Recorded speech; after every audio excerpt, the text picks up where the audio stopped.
doing something called the 5-star shadow.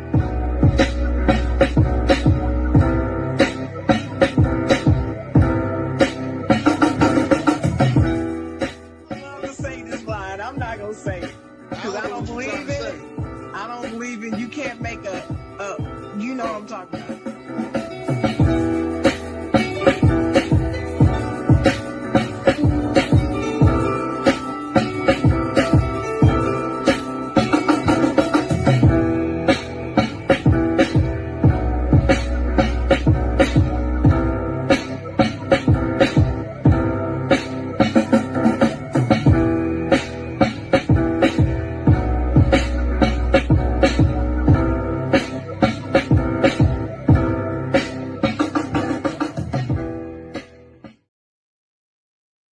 Good morning, good morning, good morning, good morning. Ladies and gentlemen, how y'all doing out there?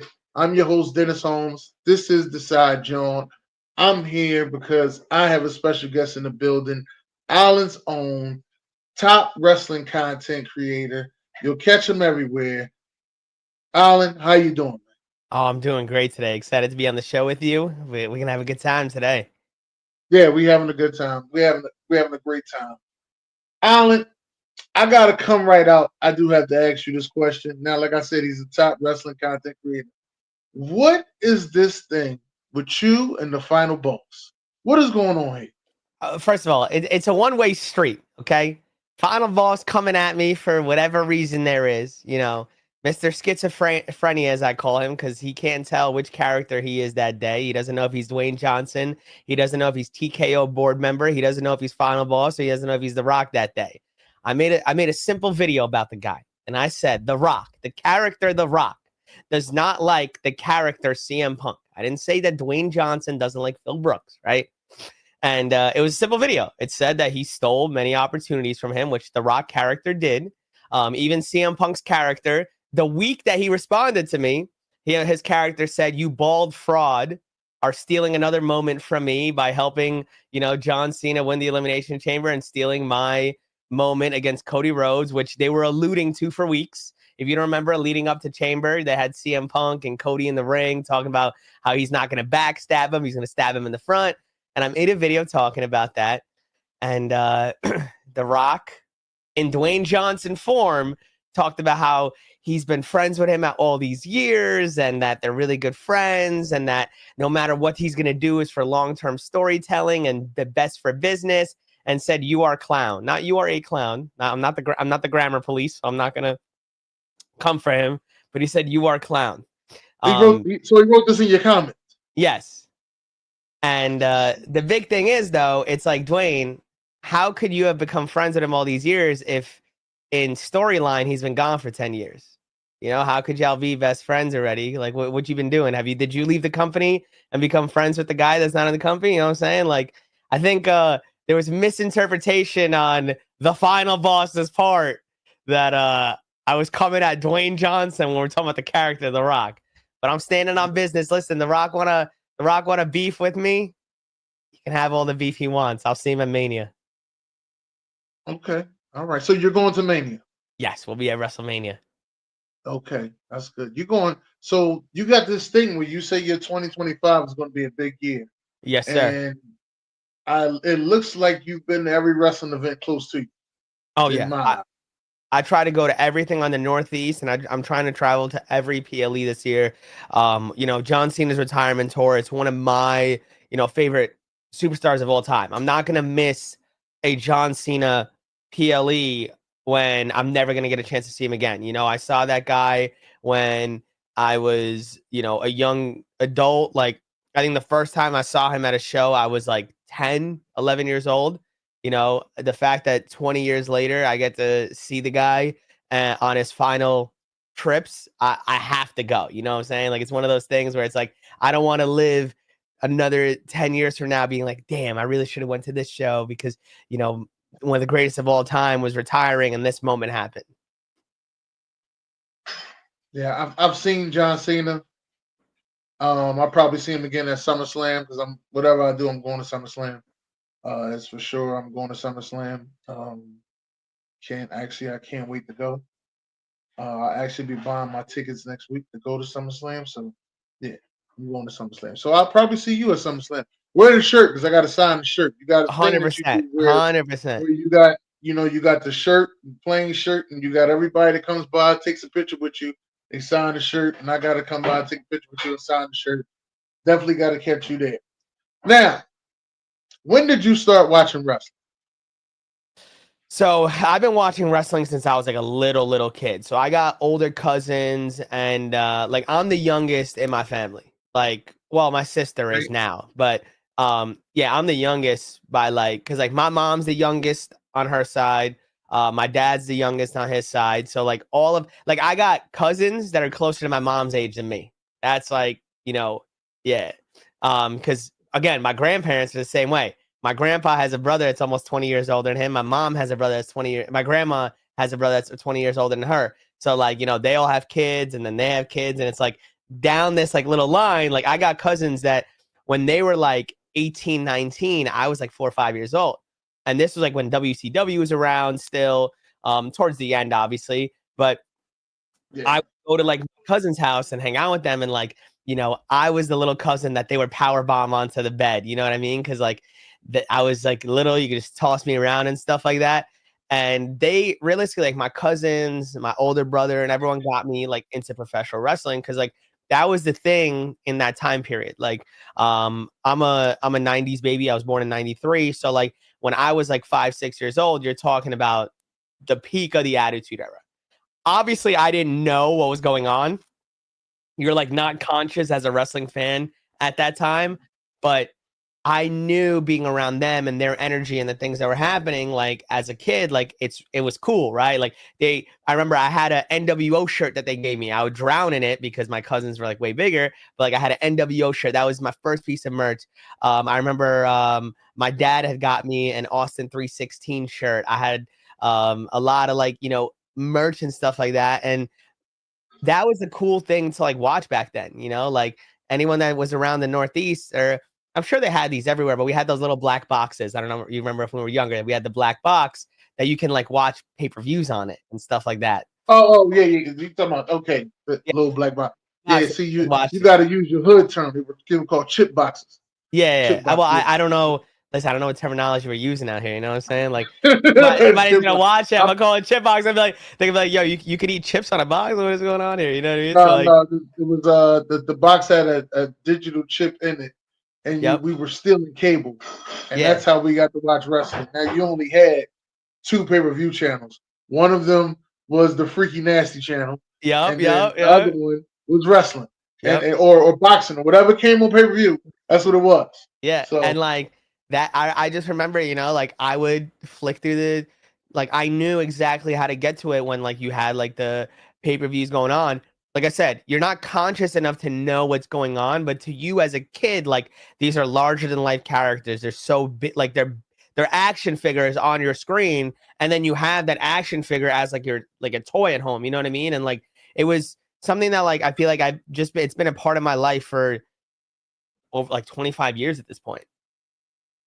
that's cool. That's cool. Now, so at that time, who was your favorite wrestler? Oh man. It's hard to like remember, like pinpoint exactly my first favorites, but I would say probably the Outsiders, like Hall, Nash. I was a big Jericho guy. I loved Jericho. I loved Angle. I love Benoit. I know that's like a taboo answer to give nowadays, but I love Benoit. No. It's just because people try to make it seem like, oh, well, you into all the bad stuff they do. No, you like the character that Yep. you've seen when you were growing up. Like I don't like this. Like I grew up loving Hulk Hogan. All right, I told my mom we going to go see the Gremlins because I seen Hulk Hogan in the Gremlins preview. All right, I don't even do scary movies, but I'm going to go see the Gremlins because Hulk Hogan was in the preview. That's how much I liked Hulk Hogan. That don't mean I like what he's doing now. You understand what I'm saying? I don't like Terry. I like the Immortal Hulk Hogan. That's the guy. I don't like Terry. I like Immortal Hulk Hogan. There's a difference. But you go ahead. So those were like my first like favorite wrestlers. That like I remember as a kid like falling in love with. Kane was another one. I remember being so like mesmerized by Kane. And one of my cousins, we always joke about it. They had they had like a Kane mask, and what they would do is they in their house they had this long hallway that was between like their parents' room and their room. And what they would do to like prank me is they would leave to go to the parents' room, and then they would turn off the lights in the hallway and make me walk to the parents' room, turn it on, and one of them's in the Kane mask at the end of the hallway, and I'm like freaking out, like, oh my god, Kane's coming to get me. Kane, I'm not gonna lie to you. Kane probably was one of the scariest wrestlers. You know, I think his intro was just so scary. Like, and I was like, and only person that got me like that with that sort of Kane intro, and my guy June Pierre, he's watching the show. He'll say, but was Jacob Fatu interest? Like Okay. when Jacob Fatu came, I was like, who the fuck is this? Like that. That's how I felt like, who the fuck is this? And that's the same way I felt with Kane. Like when he took the fucking door off the fucking Hell in a Cell, I was like, damn, like this dude right here. And then he went and destroyed the Undertaker. It's like, not the Undertaker. But Undertaker was another one that was scary too. Like that was another scary guy as well. They did a good job scaring us with people in wrestling. I gotta give them that. But yeah, Kane did scare me. I'm not gonna lie. He had me nervous. That's what I'm gonna say about that. But I didn't really have the mass situation. I was born in '85, so I started watching wrestling around like 3. I didn't really know what was going on, but I knew I liked jumping off the couch and elbow dropping my toys, like Macho Man Randy Savage. I knew I wanted to rip my shirt off like Hulk Hogan, even though I got my ass whooped for by my mom. But I still wanted to rip my shirt off, like Hulk Hogan. You understand? Those are things I just knew. You go outside, you try it on people. I tried the stuff on my little brother. My mom would get mad at me and stuff like that. Still get a beating, but it didn't matter because to me it was fun. You see what I'm saying? That's how much I love wrestling. And people say things now because now I'm older. They'll be like, I can't believe you still watch wrestling. I'm like, I watch wrestling. I love the entertainment. It's really sports entertainment. I love it. They do a great job of telling the story, playing it out. Then they show you a great show. Now, when you go to a wrestling event, it's a little different because you don't hear the announcers. And I didn't know that because I ain't been to a wrestling event in a while. So when I went to my wrestling event as an adult, I was sitting there and I was wondering why I couldn't hear shit. I was like, you can't hear shit. They ain't got shit on no TVs or nothing. Like, you don't know what's going on. You can't go to the bathroom in this motherfucker because you're going to miss some shit. So I had to learn the hard way. You got to go ahead, get the peacock, put the shit in your ear. You gotta have one ear I've never even thought to do that. Listen, this lady told me that. She said, you got to have the peacock put the peacock on, put the goddamn earpiece in your ear, and then had the other one watching everything. And I was like, oh, this is what you got to do. I had no idea. So what do you do when you go to these live events? I soak in the fucking moment, man. I soak in the moment. I mean, like, I go to every wrestling show and like, I just, man, I be chatting with the people to my left. I be chatting with people to my right. We be watching the show. I don't know. Like, I'm very like, I'm a very outgoing, like extroverted person. I mean, have you ever see my reactions when they're live reactions, bro? I'm talking there like I'm freaking on my stream. You know what I mean? And people are always like, yo, I bet the people next to you hate you, bro. I become friends with every single person on my left, every person on my right, every person in front of me, and every person behind me. I try to make friends with every single person there because it's like, bro, we just spent money to be in a room together for something that we are all passionate about. Not a single person in there dislikes the other one, unless they're being a drunk asshole. Like, we've had stuff like that happen. Like, I've been at many shows where it's like, I'm not a very confrontational person. I don't like being confrontational. There has been times where like we've had to like, especially when there's kids there, right? Like, I'm a big guy in understanding like, bro, we are adults. These moments are made for the kids. Like, you are second priority at a wrestling show. The kids are first priority. You got to understand that. And when we were at the SmackDown before, I don't remember if it was the Rumble or the SmackDown before Chamber. No, it had to be the Rumble because I was on the floor. Yeah, It was the SmackDown before Rumble. There was like these 3 drunk dudes behind us, and they're just yelling obscenities at like, you know, the wrestlers and stuff like that. But it's like it's funny. It's how I almost got into a confrontation at Raw at Buffalo, the one after Elimination Chamber, because these guys were yelling at Ludwig Kaiser during the commercial, being like, "You're European elegance, you're the best, Ludwig." And then the first thing he says is like, "I took all the attention from Penta," because it was like right after he got like a win on him or jumped him. I forget what the storyline point there was. And then they're like yelling at him. They go like, "You Ludwig, you fucking suck," this and that. And I literally like yelled at the guy. I was like, "Yo, didn't you just tell Ludwig that he's the man and European elegance? Sit the fuck down." And they just sit down. They shut up the rest of the way. And I'm like, bro, you have kids next to you. You're yelling all these obscenities at them and stuff like that. And it's like when we were at Rumble, it was the same thing. Like they're yelling obscenities and there's a kid sitting right in front of us.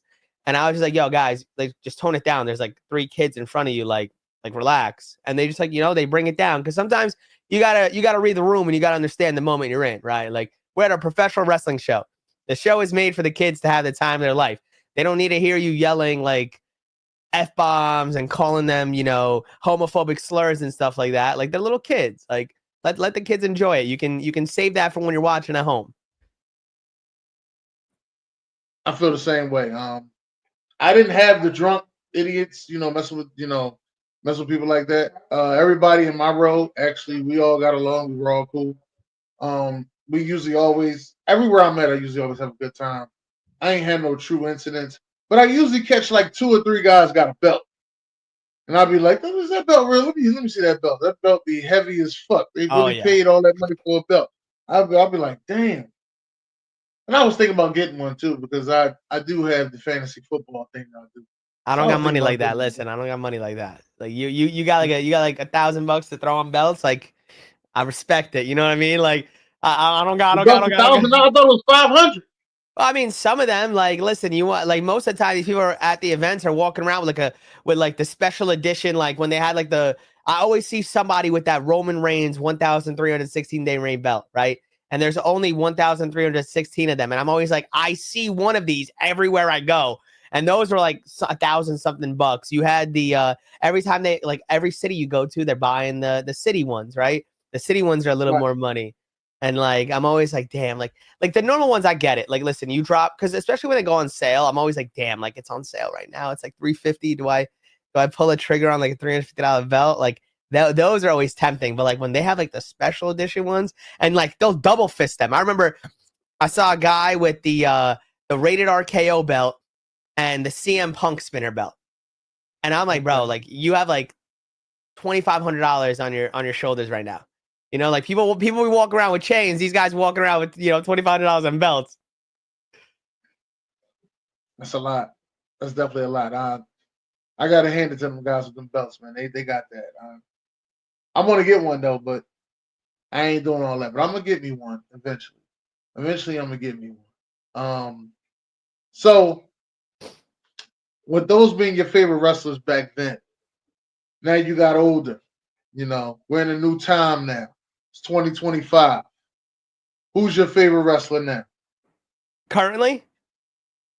And a wrestler, and I'm gonna ask you about a wrestler, and then I'm gonna ask you about a sports entertainer. Okay. So it's tough because like I would say my favorite wrestlers, like 5 in general, right? Like we're talking about all the companies and everything. Seth Rollins is my number 1. I love Seth Rollins. I believe Seth Rollins is the overall best superstar in the history of the WWE. You can argue with a wall. I already made a video on it and we argued about it. Best superstar in the WWE? Yeah, total package, 100%. You can argue with a wall if you want. You talking about now? Hold on, wait. No, I'm sorry to interrupt. Best superstar in the WWE? You mean right now, or you mean ever? Ever. Total package. Oh, yeah. You like I said, you can argue with a wall all you want. I had whole reasons because there's 4 categories I think you have to fall into, and I can eliminate most of your favorites in one of those 4 categories. But Seth Rollins, Rhea Ripley, Bianca Belair, Will Ospreay, Swerve Strickland, and Kyle Fletcher. I'd say those are like my favorite wrestlers in professional wrestling right now. Like those are the people that like I have to tune in to watch. Those are the people that like if they are on TV, you're gonna catch me watching the show. I love those guys. I'm also very biased towards the New York wrestlers like a Zelina Vega, Damian Priest. AEW is full of my local talent that I've been watching on the indies for years. I watched Jacob Fatu against Bronson Reed in 2022 on the indies. So I have a lot of love for those guys because it's like, it's one thing when you see someone on the independent circuit and then you see them like make it to the big show and like be like relevant on the big show. It's like really like you have like a special love for those people. Now, I've never been to an indie show. Never been to an indie show. Unless you consider ECW an indie show, then I've been to one of them. Okay? When? Like back in the day, ECW? Yeah, I'm talking about they were in the an ECW. yeah, they're an indie back then. Yeah, for sure. But I mean, they did get a pay-per-view after a while. So I mean, that's listen, what I'm saying. a lot of indie shows are doing pay-per-views on Triller nowadays too. You know what I mean? Like you got No. They got a pay. Okay, let me go back and say this. They got a pay-per-view on a pay-per-view. When pay-per-views were pay-per-views, all right. When you had but to pay no one does that $50 anymore nowadays. I'm just telling you, like that's why I said I can't really consider them an indie. Like that's a good question though. Is the beginning of ECW? They were an independent company without a TV deal, right? Like they weren't on TV outside of pay-per-view. I watched them on TV.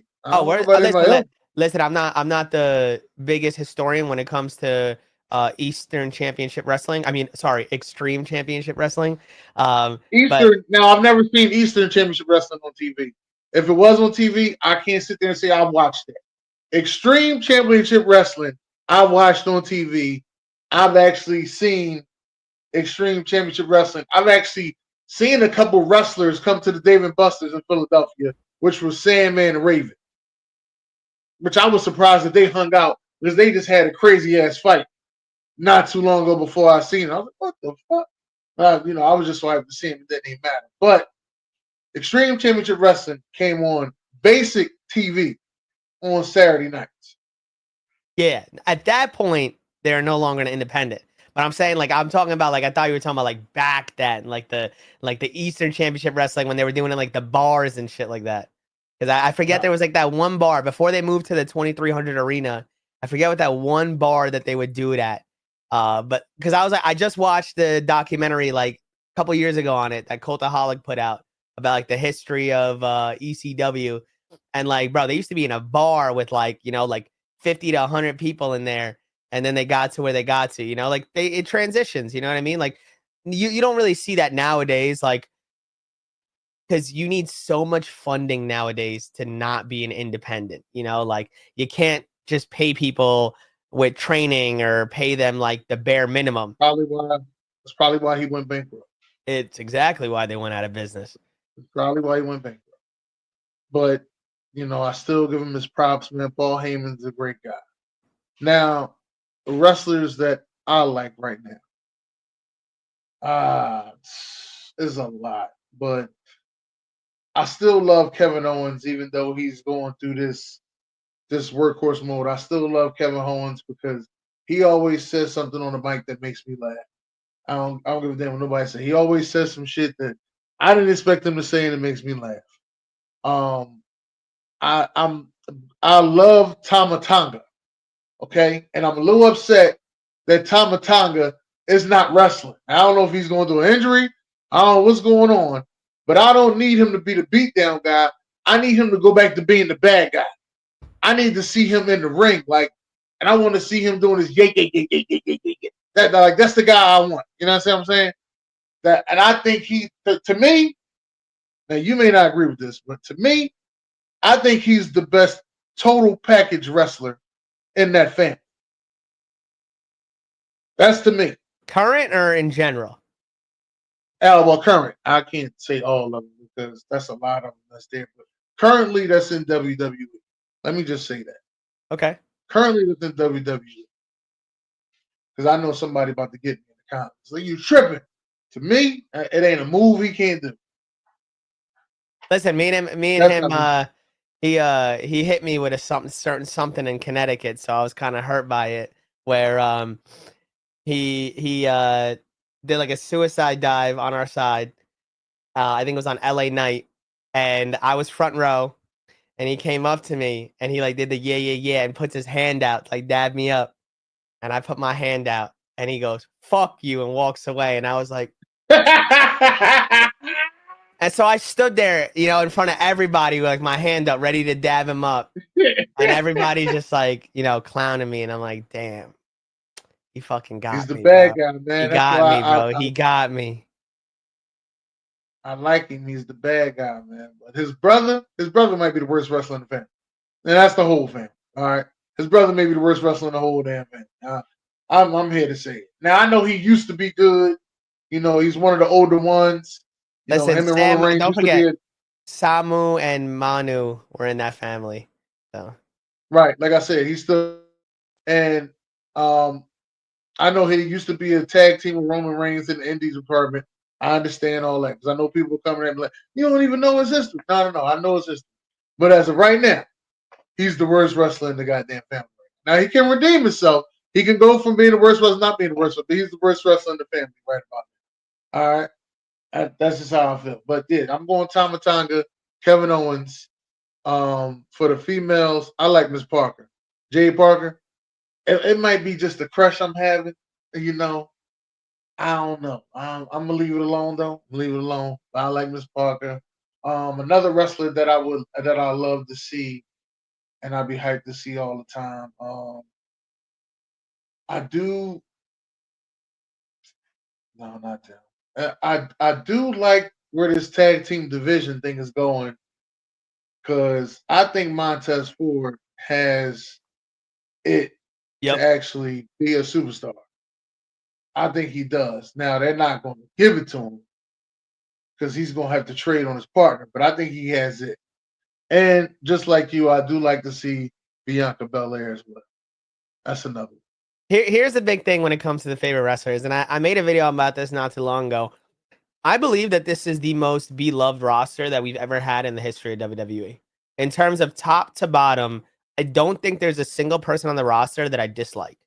Like, there's not a I agree. single person where like I don't want to see that person on TV, right? There was many times where growing up throughout all the years when somebody would come on TV, I'd be like, like whatever, you know, like they're here, I guess. Like, you know, I guess I'll watch the I match. used to be like that with the headbangers. I'd be like, what is their gimmick? Like, what is like this tag team is terrible. Like, I used to be like that with the headbangers. But I feel like I had a lot of wrestlers like that growing up where I was just like, I just didn't give two craps about their character. I didn't really care to see them in the ring. I didn't care who they're wrestling against. You could wrestle my favorite wrestler and I'd be like, all right, if my favorite wrestler loses to this person, I'm gonna be very, very upset and think that Vince McMahon's an idiot. But like nowadays, you could match any wrestlers in the ring together nowadays, and I'm cool with it. Like I really think I don't know if it's just because of the availability of talent and seeing that like I think we all agree that the bar to be a professional wrestler nowadays in WWE is so much higher than it's ever been. Like you're not going to get away with being a shitty wrestler and just good on the mic anymore. Like it just doesn't work nowadays. Like you have to be able to work. You what? have who do you think is a really shitty wrestler and just good on the mic? It's because a couple shitty wrestlers that's just okay on the mic. Like who? And I'm trying to figure out why. Man, if you just watched a pay per view full of shitty wrestlers, shitty botches. I'm not gonna say Wait, which shitty one? botches. They that AEW with them botches they had going on in that damn match. So a I mean, bunch of shitty I didn't botches. even notice a single botch, but if we're talking about quality of wrestling, that was the best quality of wrestling we're going to see this month, if we're going to be honest. It probably is because that's the only pay per view this month. I We have mean, a well, pay-per-view. We have a I'm sorry. pay-per-view in 9 days. No. We got a pay-per-view in 9 days. That's a lie. That's a lie. That's a lie. That probably was the best pay per view we've seen in a while. That's all that was. But I don't think that's going to be the best quality of pay per view that we're going to see this month at all. No. So you think there's a match that's going to be on Mania that's going to outdo the triple threat match between Omega, Ricochet, and Bayley? Yeah. Or a match that's going to do better than Ospreay and Kevin Knight? Those are some. Listen, I'm not sitting here hating on them saying that they're bad wrestlers. But WrestleMania is going to bring the best out of these wrestlers. But like, I'm curious. There's two predictions we're going to talk about in a little. Well, we can get to it now. There's two predictions we're going to talk about with this WrestleMania because I believe there's a third member of this Rock Cena situation, and I don't consider I forgot his name, but Travis I don't Scott. consider him the third. Yeah, Travis Scott is the Dennis Rodman to the NWO. That's what he is. All right, Fair. He's Dennis Rodman to the NWO. So I believe that there's a third member, and I believe we're going to get the third member at Mania. And the fact that they made that triple threat the last match on night 2, night 1, makes me further. Is night 2 last match? Triple threat's night 1. I heard it was night 2. Now I could be wrong, but I heard it was night 2. Whoever's telling you, block them on social media night right 2, now. They lied.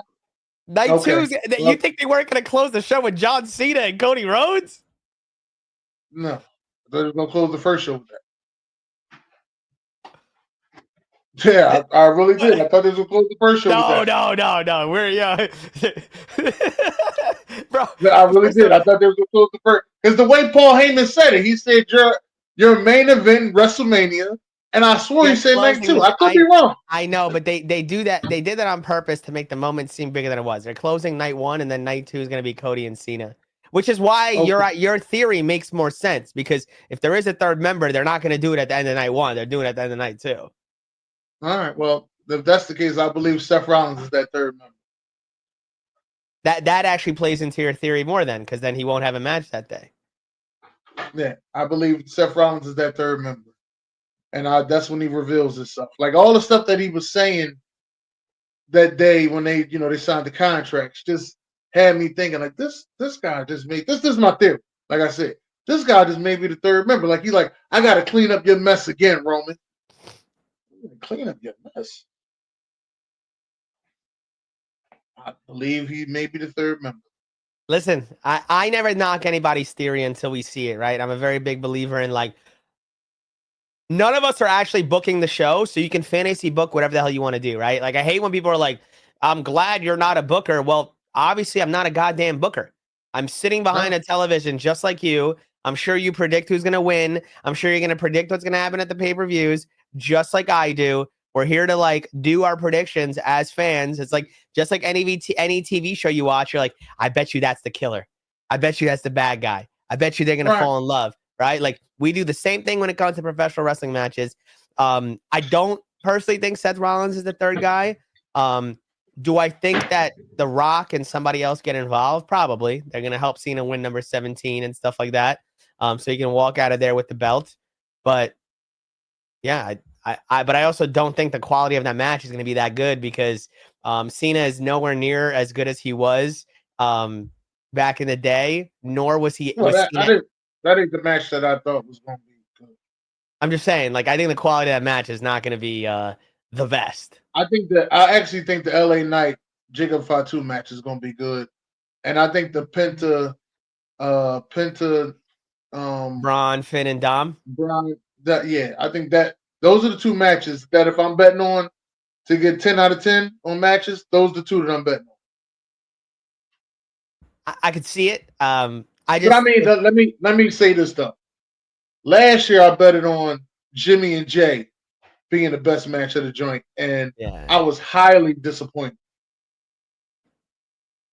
Once you found out that they were cutting time off of it, I was like, I get it. It's an unfortunate situation. Yeah, when you're watching it, you don't know that they cut the time, right? You only find out after. So it's one of those like unfortunate situations where it's like in the moment, it's like, damn, this was not what I thought it was going to be. Like, do I feel like it got the emotion out of me that I felt like it was going to? Probably anyway. Like it got me that whole like brother versus brother, him holding him up and then super kicking. And then, like I feel like it gave me the spots that I thought were going to be there. But overall, I was like, fuck. Like, this is so unfortunate for two guys that are, because you knew it was going to ride with them for a while. You knew that they're going to hold that against them for a while. They're still holding it against Jay today. They're like, if he had that bad of a match at Mania, is he going to do it again this year? And I'm like, bro, like, why are we comparing that? You know what I mean? Like, it's such an unfair thing to do to the guy. It is, but you do have to, when you finally a singles wrestler, because the whole time everybody say, He's not a singles wrestler. He's a tag team wrestler. It's not really what he does, And I like the fact that Dom Mysterio is actually fighting somebody else besides his dad. Yep. I'm proud of him. Seeing him do that Mexican Destroyer the other day, that was enough for me. I was like, well, Dirty Dom got something going here now. I'm liking Dirty Dom. He already got the dirty charisma. Now he actually fighting. I like. Come on now, Dirty. That's what I'm talking about. I agree. I mean, I think Dom's going to be very relevant in the space for a while, right? Like, he's got all the tools. I think eventually he's going to be a super baby face. Like, we see that stuff transition all the time. Like a Randy was a bad guy for how long, and now it's like you can't boo the guy. Like, that's people are always like, oh, just turn Randy heel again. I'm like, bro, nobody's going to boo him. Like, you literally need him to like kill somebody for him to get booed, and it has to be like your favorite wrestler. Like, he probably has to and the problem is he could literally run over Cody Rhodes at a bus, and you'll have people that are cheering for it, and it's like, damn, so how do we actually like does he have to take Rey Mysterio's mask off and show his face for Randy to turn heel again? You know what I mean? Like, certain guys, once you've been in the business long enough, you can't be a heel anymore. Like, it just doesn't work. It's like how people are still cheering for Cody to lose to Cena. They're like, Cena talked about he's winning number 17 and the crowd went ballistic. They're all cheering for it. And I'm like, you knew this was coming. That's because for this past year, because it's been a year since Cody Rhodes has won the belt. It's been a calendar year since Cody Rhodes has won the belt. And since this past year, people are saying that has been a weak title reigns, or Cody Rhodes doesn't bring the aura that he should bring, holding the championship. This is what people are saying. I'm not telling you how I feel. Yeah. I mean, I'm just telling you this is what people are saying. I know you probably get a lot of this in your comments as well, but this is what I'm hearing, and I believe that Cody is doing a pretty good job. He's not going to be Roman. That's not what you get. Yep, I agree. I mean, it's tough. I think what sucked for Cody is he was kind of set up to fail, where most of the biggest stars were built up to help him win the title. Like, literally everyone that he could have possibly went against were guys that literally helped him win the title at WrestleMania and stuff like that. Where most of the people, everyone said, once he wins the title, I want to see him with Randy Orton. And Randy Orton's sitting there like his best friend the rest of the way. People said that he would put on great matches with Kevin Owens. We eventually got those Kevin Owens matches. People said that they wanted Sami Zayn to get a shot at the world title finally. Those two would put on great matches. The problem is you're not getting good feuds out of the guy when the biggest heel is the other world champion, right? Like, the only real big heel that we have that's main event level right now is Gunther. And he was... Now that right there, Gunther might creep into my 5, man. Gunther, old school wrestler, whoop ass and talks his shit. Talk shit like William Regal, whoops ass like an old school wrestler. You understand me? I like Gunther. I knew he was gonna whoop Jimmy ass after Jimmy slapped him. I said, Jimmy done, man. Yeah, that was my video for when my reaction to him slapping and went like crazy, and I said that's it. He's going out in blood, and he went out in blood. Literally went out in legit blood. The unfortunate part about it is that probably means that Jimmy's not going to be on the WrestleMania card. He probably knew that. Yeah, which kind of sucks though, because I'm a believer. You know how you say certain guys in that family. I think that he's the best out of his family in particular. Out of his dad, out of his brothers, I think Jimmy's the best out of all of them in terms of every single aspect. Yeah, I think Jimmy's way better in the ring than Jay. It's not even close. You don't even try to get me there. I think everybody will agree with me watching this that Jimmy is better in the ring than Jay. And what's Jimmy's hold on. What's Jimmy's finisher? Hold on, we might have a situation there. Well, the finisher that doesn't change the fact that he does everything significantly better in the ring. The way he chains everything together, the way he does everything, it's not the same exact chain that Jay does. Jay has he does like The Rock. The Rock sold the same exact chain every single time with doing his little, and then going into all his moves and to doing But The Rock had a finisher. See, what I see out of Jimmy is I see Billy both Gunn. of them do both of them not do the splash as their finisher? Both of them literally do the splash as their finisher. First, if that's his finisher, then he's gonna have to get some more moves. He's a super kick and a finisher, and that's it. And I don't see him being better than Jay because Jay actually put the spear into his game. Jimmy literally did a spear on Drew McIntyre. Yeah, so again, Jay put a spear into his game. So what makes you think that Jimmy's better? Jimmy does everything cleaner. If you watch Jay doesn't do everything as clean. Half the time, people are complaining that he's botching. You never hear them say Jimmy, oh my God, Jimmy botched. When Jimmy has his matches, at least they're clean. That's the big thing. Yeah. And but Jay's on every night. So he's going to botch. Jay's on every night. Jay doesn't really wrestle like that, bro. No. Not right now. But 2024, Jay wrestled every night. For like 2 minutes. I'm not asking how many minutes he wrestled. That's not what's going on. Listen. I'm trying to tell you is his work ethic from the time Cody Rhodes brought him to Raw to the time he won the Intercontinental Championship. His work ethic was he was fighting every night. Yeah, but a lot of it was also in the tag team with Cody.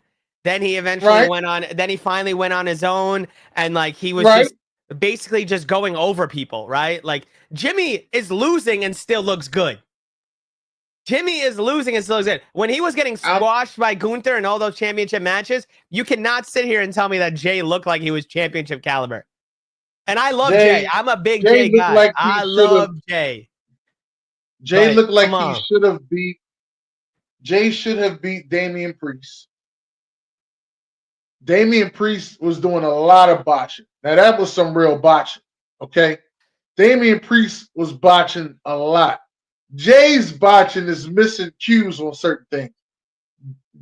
Damian Priest was botching a lot as the champ. Outside of not putting his arm up for the 3, what was the biggest botch outside of that? Him flipping over the goddamn him flipping over the rope. Oh, yeah. But I mean, he should never even go. He should not be going for that shit anyway. That's one of those like wake up calls to him. Like, bro, what the fuck are you doing? You should not be going. You're 6'6". I think you only get to those desperations when you're trying to make the match bigger than what it is.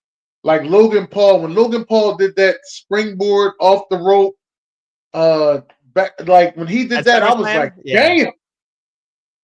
You know, that's okay. That might be another match that I put the money on. Him and AJ Styles.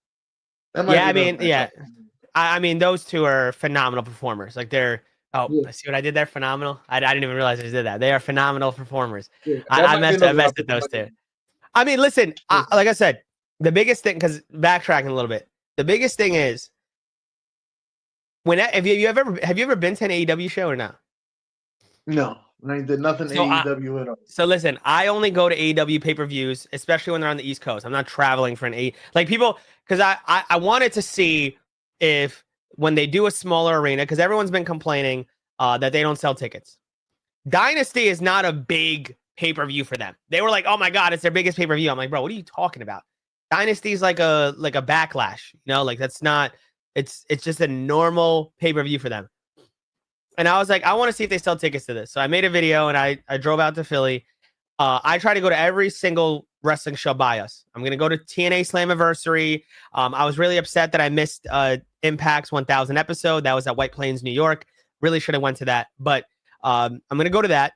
And when I went to Dynasty, I tell people all the time, I have never been more mesmerized by professional wrestling than when I go to an AEW show.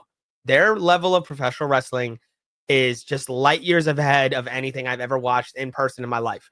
There's just not a single, even on TV, when like what they do on that show is just so freaking good and so amazing. The best match I've ever watched in my life in person, and I've been to thousands of wrestling matches. Swerve Strickland against Will Ospreay at AEW Forbidden Door last year was the greatest match I've watched in person in my entire life. I was on the edge of my seat the entire time. I could not sit the fuck down. What they do when it comes to wrestling is absolutely amazing. Do I have any idea what the hell the storylines are? No, because I don't watch the damn show. I don't watch the show, but I don't watch. Honestly, but that's been the issue with them. But I can't comment on it. Everyone complains about the story.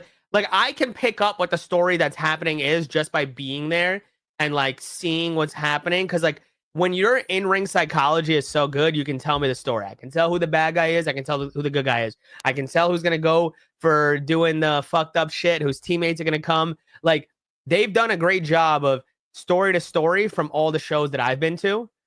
But obviously, I can't comment on their storytelling when I don't watch every, Wednesday and Saturday that they have shows on. I can't comment on storytelling when I don't watch the damn show. When it comes to in-ring wrestling, there's not a single show that I've been to that does what they do. It's just not even close. Okay. Now, I heard that Moxie's contract is up. Is that true? I don't know. I don't really keep up with that. But I promise you this, he is not coming back to the E. He is not coming back to us. Okay. Somebody put a theory out there that he's popping up. They're not going to pay him that. They're not going to pay him the type of money that Tony pays him. They're not going to let him do what he does. Like my guy, literally, I have a video in my drafts talking about it. He has the greatest situation I think any professional wrestler has in the world. He is the biggest heel in his company. He gets to act like the biggest heel in the company. He gets to wrestle the type of style he's been begging to wrestle for a decade now. And he gets paid stupid money to do it and only wrestle 1 day a week. Like that's the greatest gig in all of professional wrestling. Like you get paid dumb money. You're only putting your body on the line 1 day a week and you get to do it the way you want to do it. Like, I completely understand why Will Ospreay decided, hey, I'm not like I remember Triple H said that Will Ospreay is running from the hustle. Let me ask you, if you had to wrestle, 2-3 house shows a week and be on live television every single week, or you get to wrestle 1 day a week and get paid the same amount of money, what you gonna do? Yeah, you can 1 day a week. It's not even a question. But some people actually wanted to, because that's the big leagues right there. Everybody consider that the big leagues, but money wise, they both make the same amount of money. Yeah, I'm thinking. Listen, when I was younger, when I was a teenager, I'd say I was really big into like TNA. Like I love TNA, bro. I love TNA. I would swap between watching, the shows all the time because you had the John Cenas, the Randys, the Batistas on one show. You had the AJ Styles, Christopher Daniels, Samoa Joes, Stings, Jeff Hardy's, Kurt Angle's on the other show. And I was always like, damn, it'd be so cool to see AJ Styles in the WWE. So cool to see Samoa Joe. Like these guys should just leave TNA. Nowadays, as an adult, I'm like, bro, get your bag, bro. The whole being famous and having a legacy, I completely understand getting a bag and getting rich after you put your body on the line, especially when you meet. I met so many of these professional wrestlers at, these conventions and stuff like that. When you go to like WrestleCons and stuff like that, a lot of them, their bodies are beat up, bro. Some of them have trouble walking. Some of them lost their hearing. Some of them are in wheelchairs and stuff like that. If you can become a rich man, Lex Luger is a perfect example. If you can become a rich man, look at Kevin Nash for the longest. Remember his knees? The guy had like the concave knees for the longest till he got the surgeries to fix his knees and stuff like that. If you can not do that and still get paid millions for entertaining me, I'm all in. And that's the best part about professional wrestling right now, but also the scary part.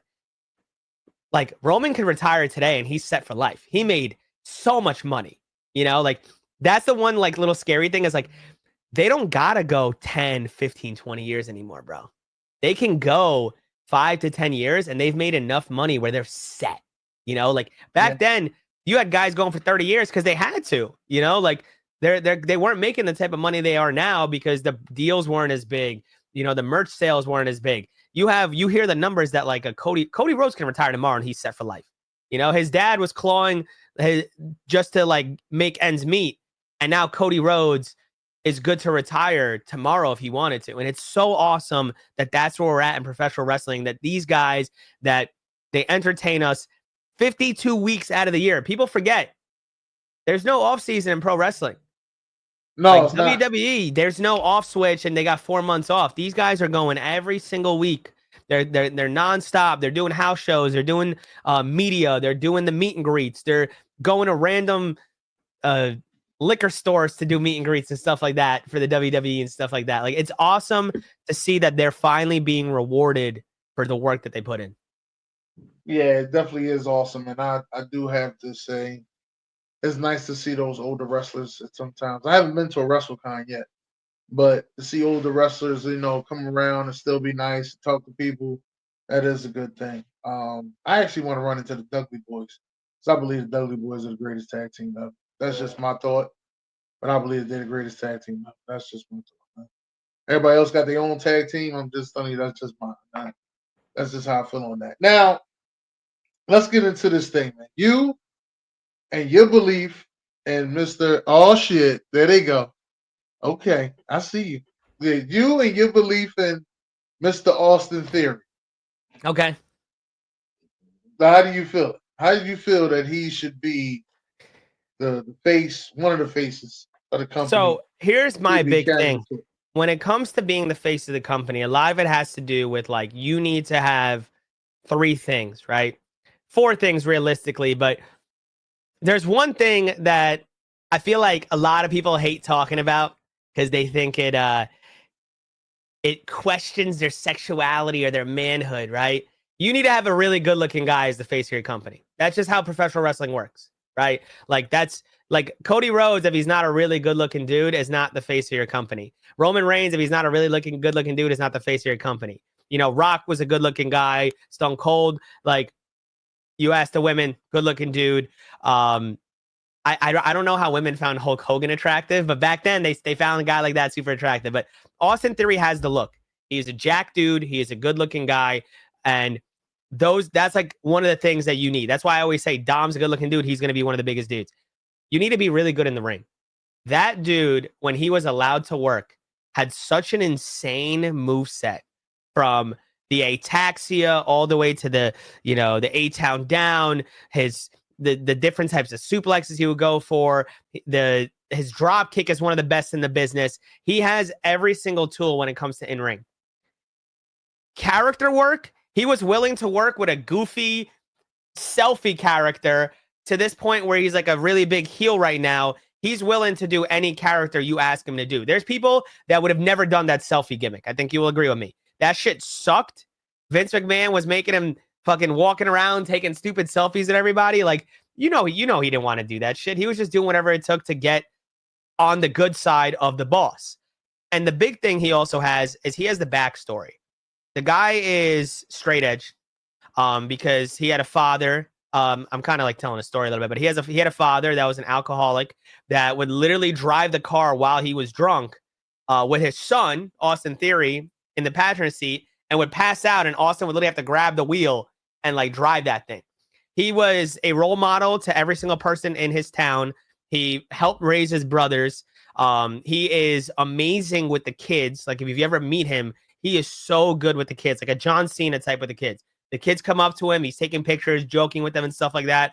I got to make a few videos with him, and like, his energy is like really good. Like, he's like a very, like, when you need someone like that, where they're extroverted, they get how to work with people, they get how to talk to people, and they're great with the fans. He's great in ring, good looking dude. He has every single tool, and he's 28 years old right now? And he's going to have already 5 years of experience in the big leagues.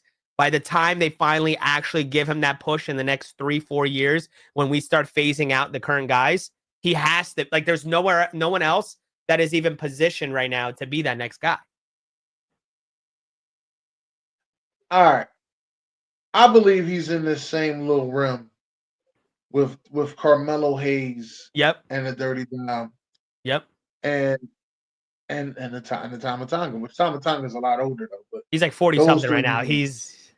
Jacob's more in that conversation because Jacob's like 32. Solo's like 31. Yeah, but Jacob got to not only does he have the the mic skills and the mind, and the mindset. Jacob got the whole total package.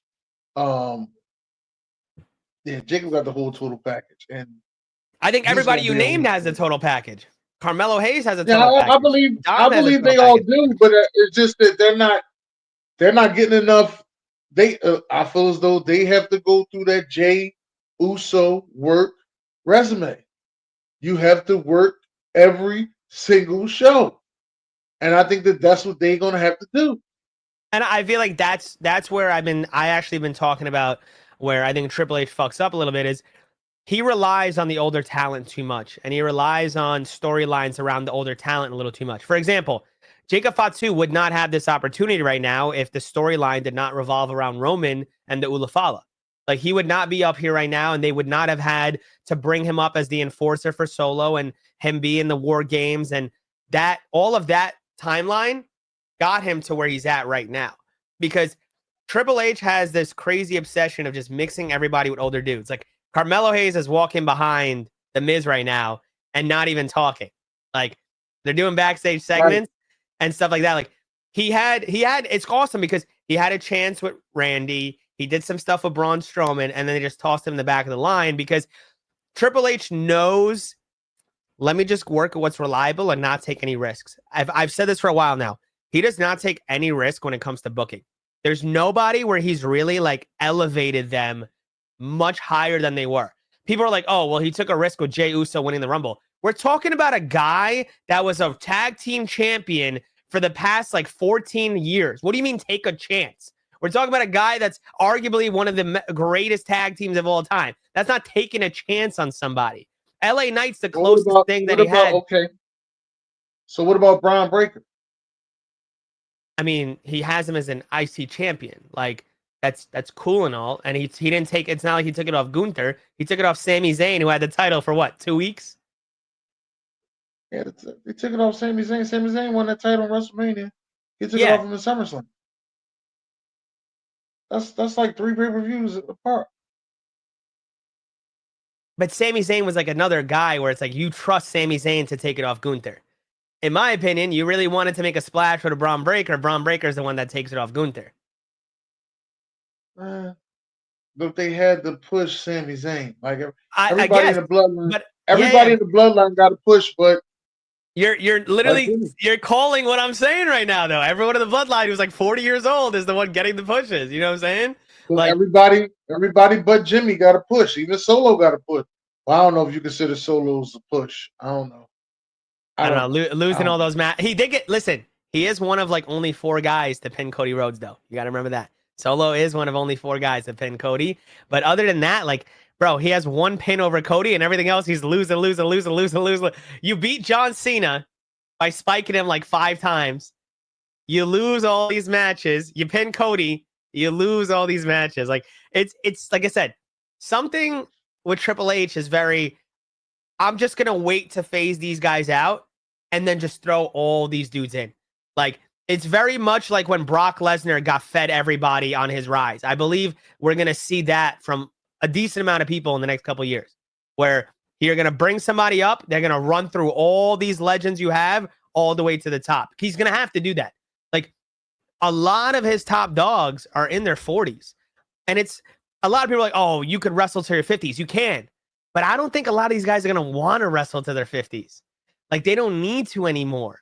Like, you have guys like, not everyone's AJ Styles willing to put on 5-star matches at 47 years old. We agree, right? So like, you and me. So what do you? I agree with you, but what are you going to do if all of these guys just go ahead and retire? Like, I believe NXT has enough talent. But that's what I've been move up. I'm saying that. The problem is he doesn't bake anybody. Like, you got to have people in the oven. Braun Breaker is somewhat in the oven right now because he has the IC title. He's doing the feud with Penta, Finn, and Dom. If he loses at Mania, you just turn that oven off. So I feel like he has to win at Mania because there is no young talent right now that's really getting that push. You could say Jacob Fatu, but they got Jacob Fatu going up against LA Knight for the U.S. title. You know what I'm saying? Like, you got to give another 40-year-old guy. Exactly. You got to give these guys opportunities to really rise up and go like against some of these bigger dogs and at least get some wins here and there. Like when they had Carmelo What Hayes about- get that win on Randy, I was like, oh shit, they're gonna start giving us a little bit of, Carmelo Hayes out here. So what about LA Knight? I mean, he's another guy where it's like, hey, like you don't know where he's No, gonna be. no. I'm sorry. I didn't mean to say LA Knight. What about? I'm sorry. I didn't mean to say LA Knight. What about Jake Paul? Logan Paul, you mean? Logan Paul, my bad. The Paul brother. So he's a tough scenario because like it's all dependent on him. You know what I mean? Like I feel like it's all dependent on does he really want to do this full time and how long does he want to do it full time? Because like if he literally told them, hey, I want to do this full time and I want to be on TV and I want to be involved in storylines, he's got to beat AJ Styles at Mania and he's got to go for the world heavyweight title. Not necessarily win it per se, but you need to elevate him into like the world title scene and stuff like that. Because he did get a shot. Remember, he got a shot at Night of Champions against Roman. But at that point, we weren't sure if he's just a celebrity wrestler. We weren't sure if he's just now he's saying he wants to be a full-time wrestler.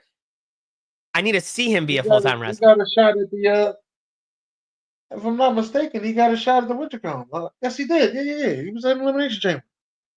Yeah. But like, that's the time between Elimination Chamber till WrestleMania, he will have been on TV twice. Right. Like Which that's the big thing. Yeah, that's the big thing. Like you got to decide, hey, do you want to be on TV? Do you want to travel with these guys? Do you want to build that relationship with these guys to the point where it's like, all right, we're going to make you a big star in this company.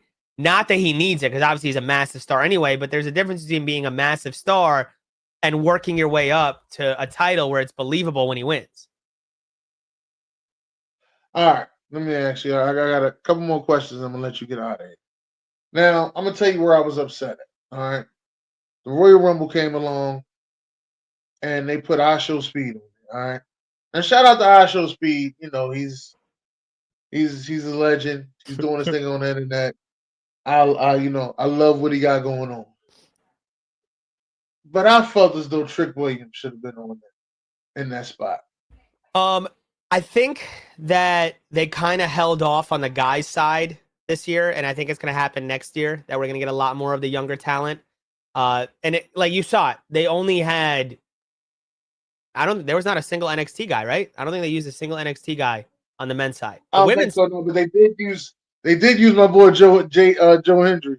I was excited about that. I think they're waiting until next year, man. I think they're waiting until next year. The women was very obvious. That's the one thing that I feel like is very awesome with the women's side. They always try to elevate talent on the women's side, and I think it's always freaking awesome to see.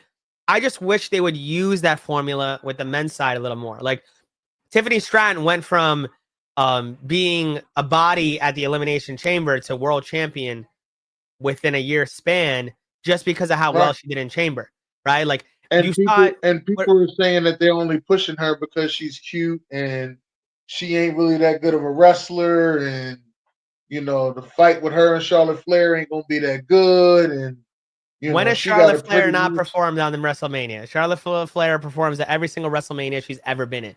She is she rises to the occasion.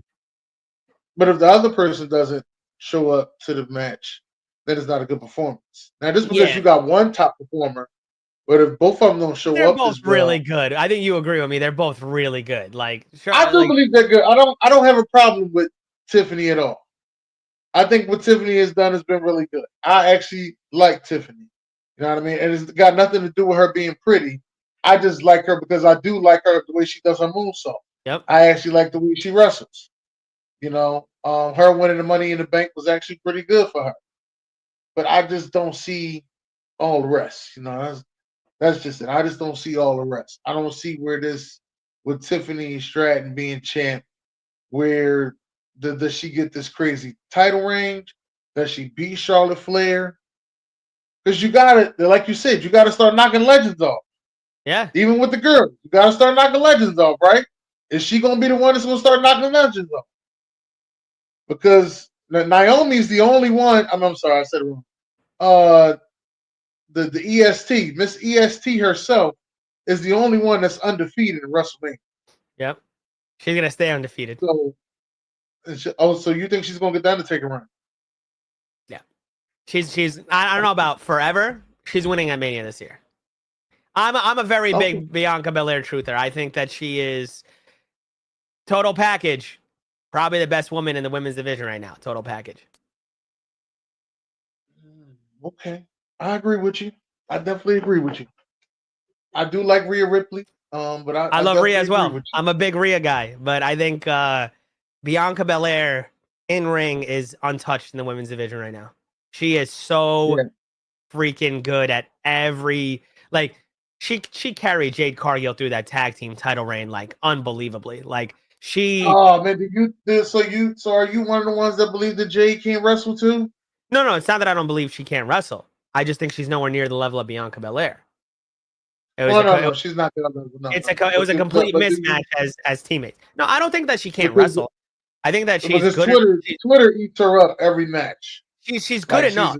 She's good enough. That's the thing. Like for me, she's good enough. She's nothing. Oh my god! Like I'm not gonna tune in and be like I have to see a Jade Cargill match. I think she's just good enough where she can put on a good enough match. That's really all you need as long as there's a story involved.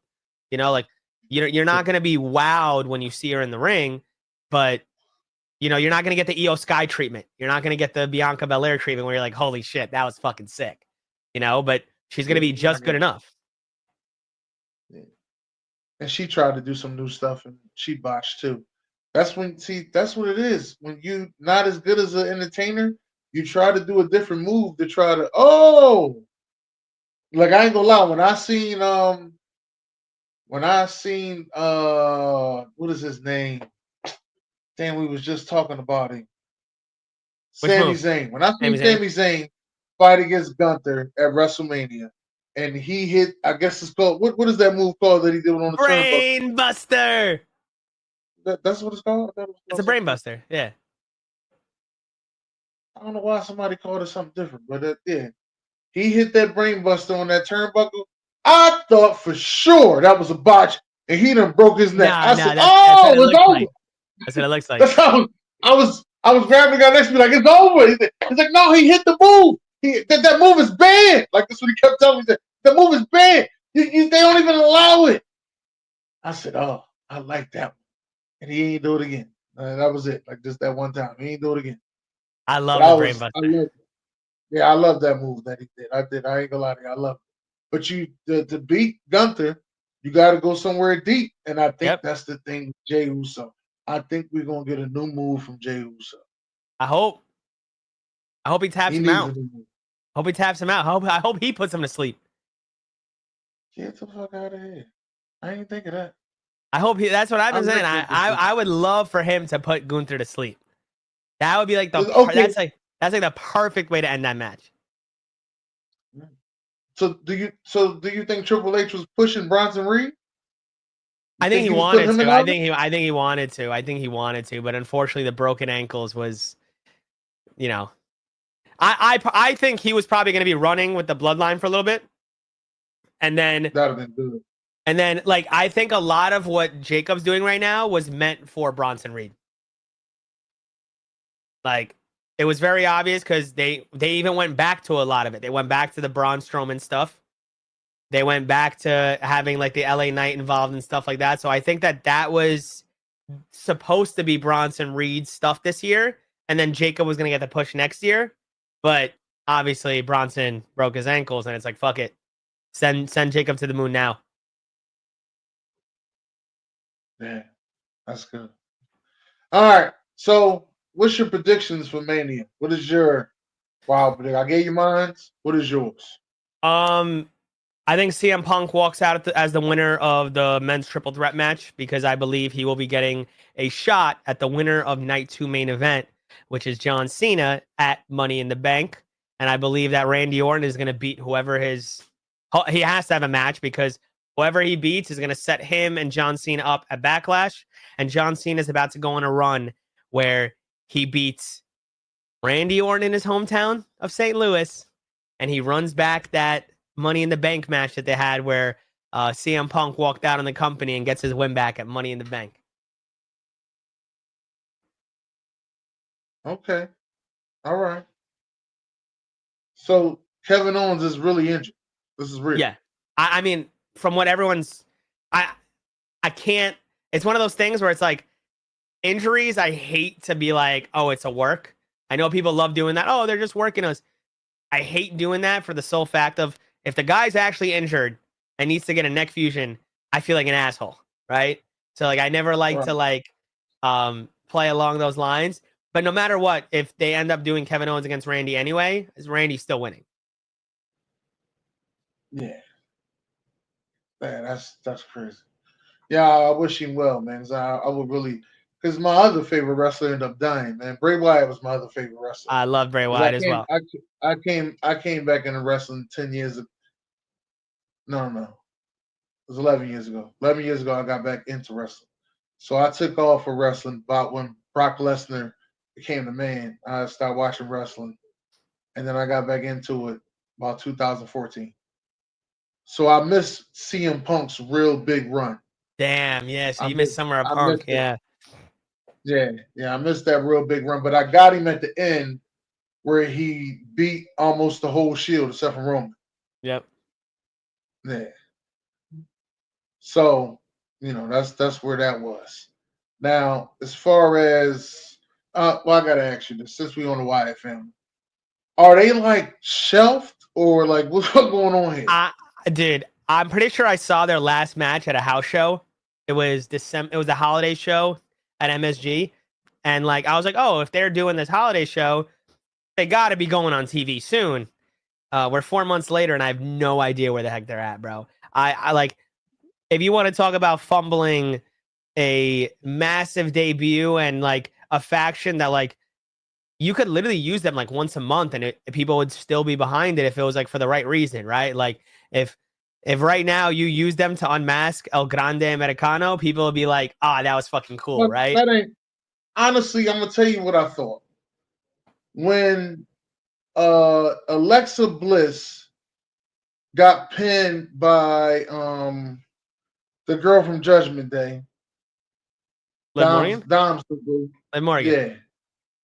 And the look that she gave her after that in the Elimination Chamber, I said, this would be good for them to go take the belts off of their ass. She go get with that other girl that's part of the Nikki Wyatt Cross. family, Nikki Cross, and they go take the belts off their ass. This would be good. That's what I thought. But Yeah. I ain't seen none of them on TV since. Yeah, it's tough. Like with stuff like that, like everyone's always like, yo, when do you think this person's coming out? That person's coming out. I have no fucking clue, man. That's the hard part about the WWE is like they got so much talent on that roster, and it's like, damn, like when are you really gonna use these people? Like I said, it's just a thought, but it would be nice to see the Wyatt family, man. I do like seeing them, man. I think they deserve at least a tag team title shot. The girls and the guys. I feel that way about. They deserve at least a tag team title shot. Because them tag team titles are just out there. And especially that I think what the War Raiders got them now. Yeah.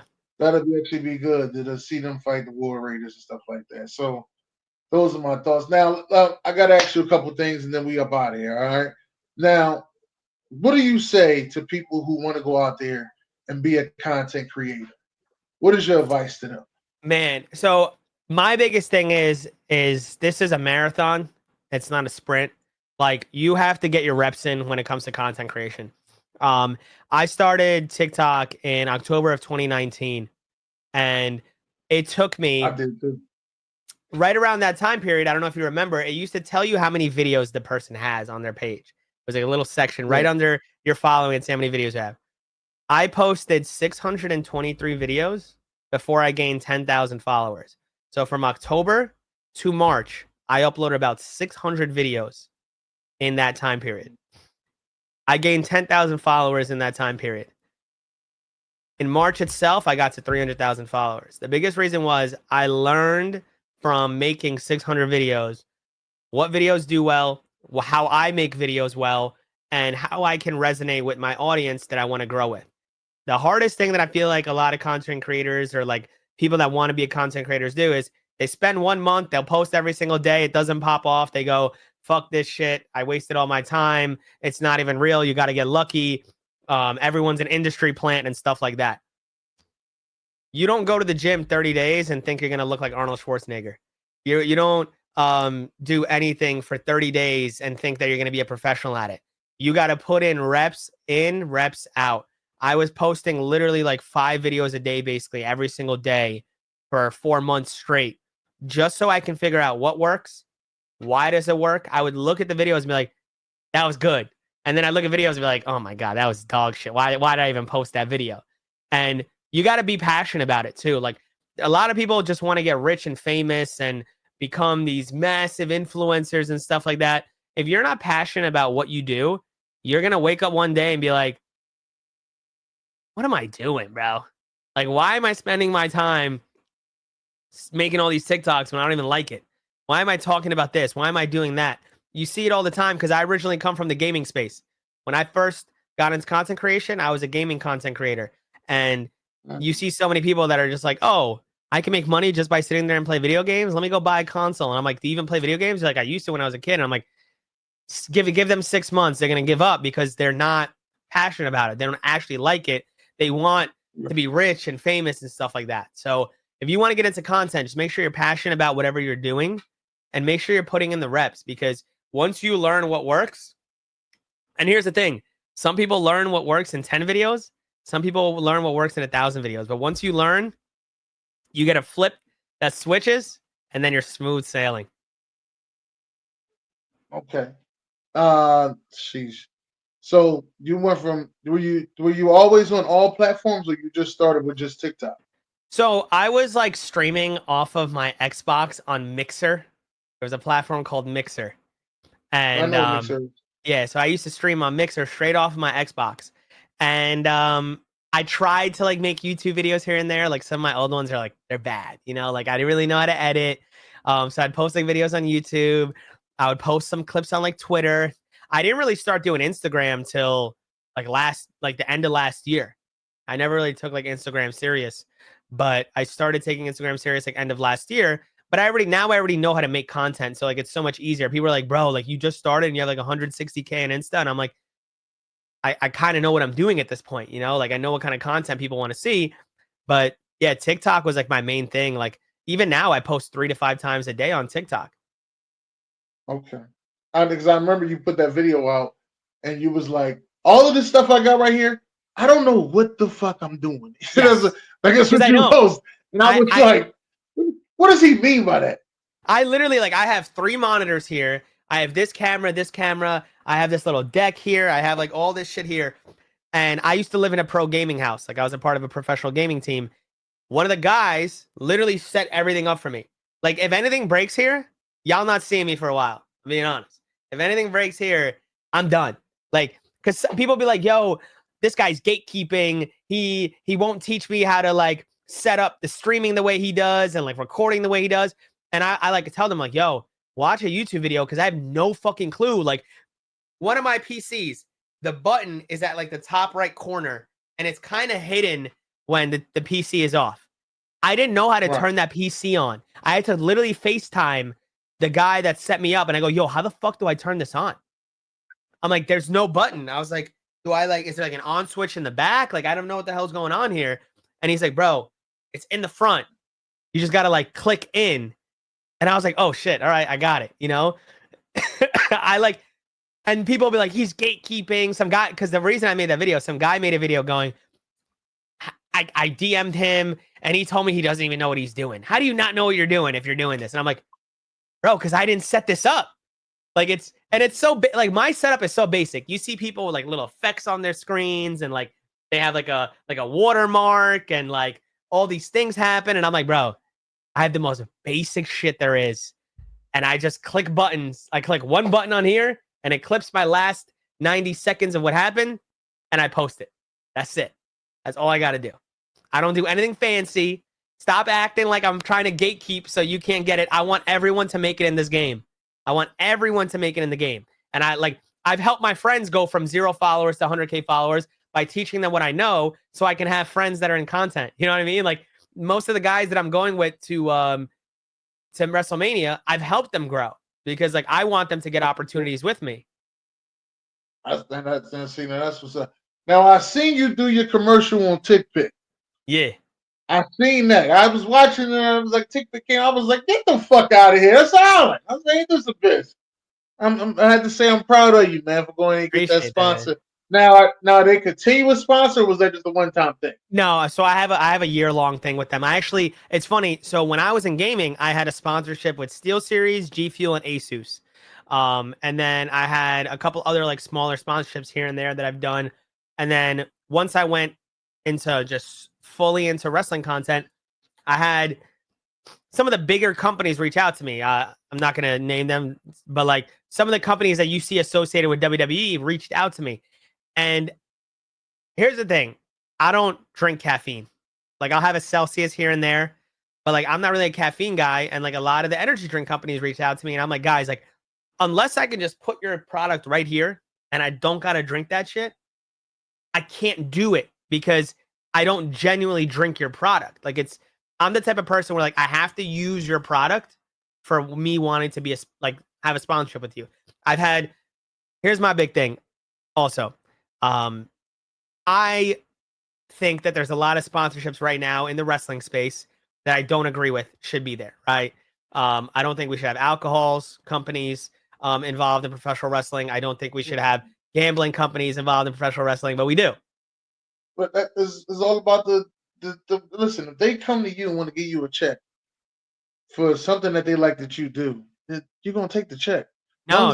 You do nothing outside the ordinary. That's what I'm saying. I haven't taken a decent amount of these checks because I'm not promoting drinking when I'm sober. You know what I mean? Like I'm 3 years sober. Okay. Like I've rejected, I used to work with Fireball back in the day.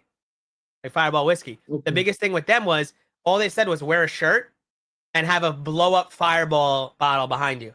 You don't got to drink nothing. You don't got to talk about drinking. You don't got to promote the bottles or nothing. You just got to have the shirt on and there was like a big inflatable Fireball behind me and stuff like that. I've worked with DoorDash because I use DoorDash, right? Like I use DoorDash. I worked with DoorDash. I'm very big on I'm not taking a sponsorship unless I either use your shit or I like your shit. You're not going to cut me a check to promote a gambling company when I know what gambling does to people. You know what I mean? Like it's just not me, unfortunately. Like sometimes I'm like, yo, I wish I had no morals because I'd be fucking rich, bro. I'd be rich. They offer you good money. Yeah. I can't wait till I get to that point. You will. To where I can say, you keep grinding this, you will. Oh no, I've been grinding shit. I've been grinding for about 7 years now. So don't worry about it. That moment's coming, man. That moment's coming. Yeah, don't worry about it. I'm gonna keep grinding. Don't even worry about it. And we're gonna be seeing a lot of each other. And listen, I want to thank you for coming out here today. I would like you to come back with my co-hosts around because I know she got some more questions she want to ask you. So I don't want to drown you with questions. But like I said, I want to thank you, and I appreciate you coming through, and can't wait to do this with you again. I will see you at SummerSlam. Yes, sir. That is for sure. Unless something happens to me, unless I pass out or something, I will be there. That's for sure. Any final words you got for the people out there? Listen, my biggest thing is, I say it all the time, is I want everyone to stay happy, stay healthy, stay wealthy, stick to the things that you love doing, and have a good night. That's right. And God bless y'all. And good night. And Alan, stay on for a second. I just want to ask you a couple questions.